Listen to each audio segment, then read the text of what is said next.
What advice would you give to clients who struggle to get their documents together? Keep in mind, these people are working all day and they're coming home to gather this information.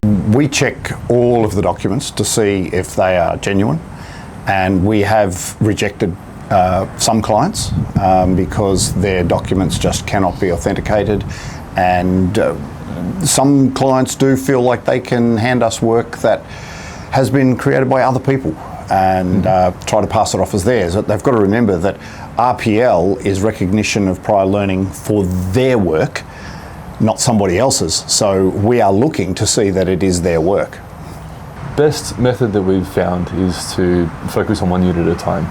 Same as a study pathway, really just looking at it in a structured process. Unit 1, Unit 2, Unit 3 and so on. We definitely see a lot of people come through who try and throw all of the documents at us at once, which not only confuses us but it confuses them as well. And so following that structured approach really enables people to critically understand what we need from them for that particular unit. The great thing about it is that we can cross-map different evidence to different units, but that's more up to us to worry about.